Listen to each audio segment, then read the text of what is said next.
Followers हैं, जो भी मेरे सब्सक्राइबर्स हैं, उनको वेरी गुड इवनिंग मैं बोलती हूँ।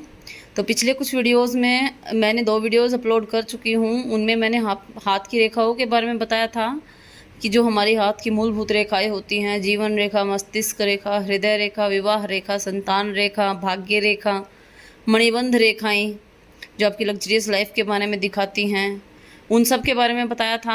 आज हम जो हमारे हाथ में 9 ग्रह विराजमान होते हैं उनके बारे में चर्चा करेंगे।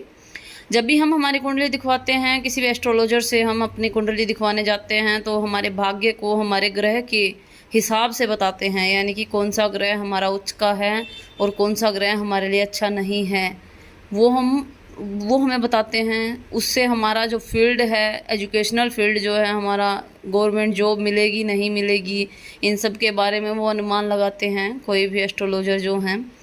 तो जिस तरह से कुंडली में 9 ग्रह विराजमान होते हैं, वैसे ही वो 9 के 9 ग्रह हमारे हाथ की हथेली में भी विराजमान होते हैं। हमारे हाथ में 9 ग्रह की पोजीशंस अलग अलग होती हैं, वो हम आज इसमें चर्चा करेंगे। आज की वीडियो में मैं आपको डिटेल में बताऊंगी कि कहाँ पे आपका कौन सा ग्रह विराजमान होता है और कौन सा उस जगह पे जहाँ पे वो ग्रह विराजमान होता है उस हिस्से का उभरा हुआ होना या दबा हुआ होना हमारे लिए शुभ है या अशुभ है, उस सब चीज़ के बारे में हम डिस्कस करेंगे।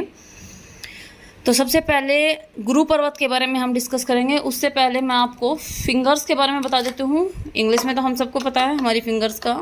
ये हमारा थंब है, first finger, middle finger, little finger. तो उसी हिसाब से हमारी जो संस्कृत भाषा है उसमें इनके अलग अलग नाम दिए गए हैं। ये जो हमारी फिंगर होती है, इसको जो हमारी फर्स्ट फिंगर है इसे तर्जनी बोला जाता है। जो मिडल वाली है उसे मध्यमा बोला जाता है, इसे अनामिका बोला जाता है और इसे कनिष्ठिका बोला जाता है। तर्जनी, मध्यमा, अनामिका, कनिष्ठिका। तो इन्हीं के नीचे हमारे सारे पर्वत होते हैं, यानी सारे ग्रह जो होते हैं हमारे, उन्हें हम पर्वत के नाम से जानते हैं। इंग्लिश में हम इन्हें माउंट्स बोलेंगे, जैसे सन माउंट है आपका और वीनस माउंट है। इस तरह से हम बुध पर्वत, सूर्य पर्वत, तो इस तरह से बोले जाते हैं।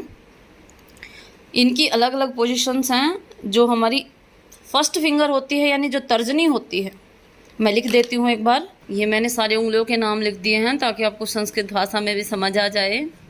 जो हमारा गुरु पर्वत होता है, गुरु यानी बृहस्पति देव जहाँ पे विराजमान होते हैं, वो हमारे तर्जनी उंगली के बिल्कुल नीचे ये जो उभरा हुआ हिस्सा होता है, ये गुरु पर्वत कहलाता है।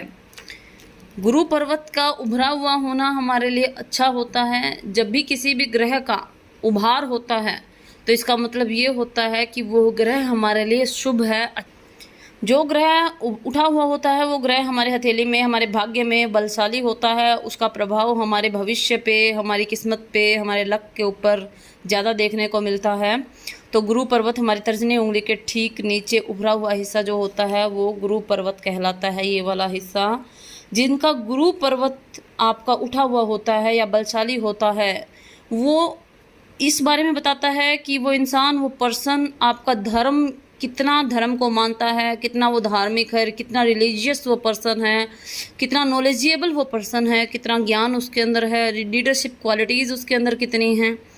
मतलब दूसरों को अपने हिसाब से चलाना वो लोग जानते हैं जिनका गुरु पर्वत उठा हुआ होता है। ये आपके लाइफ पार्टनर के बारे में भी इंफॉर्मेशन देता है। दूसरा है हमारा शनि पर्वत।